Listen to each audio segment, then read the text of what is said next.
हर भेरे न कमीने सजावाल कान का मां कीअं तूं हार खाई वञा।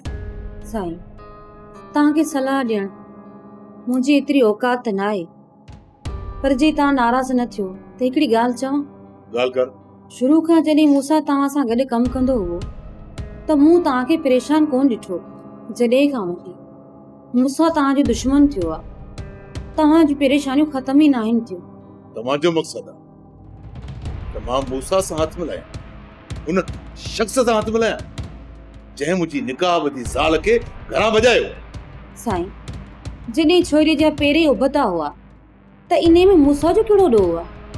असल में इहा छोरी जॾहिं वनवा मां भॼी निकिती हुई त इन सां तव्हां निकाह कयो ई न हा, पर तव्हां इज़त मथां ज़िद खे अहमियत ॾिनी ऐं हाणे परेशान वेठा आहियो।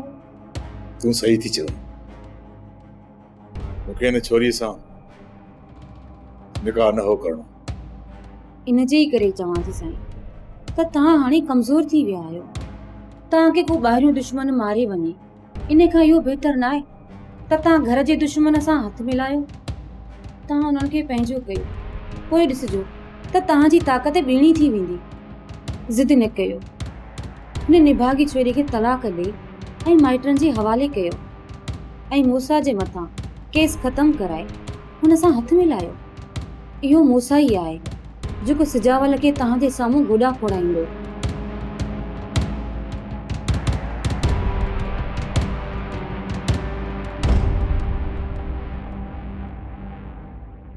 सोप सीरियल तकरार तमाम एपिसोड ॾिसो हाणे HD क्वालिटी में। विजिट कयो असांजो YouTube channel Sindh TV HD drama.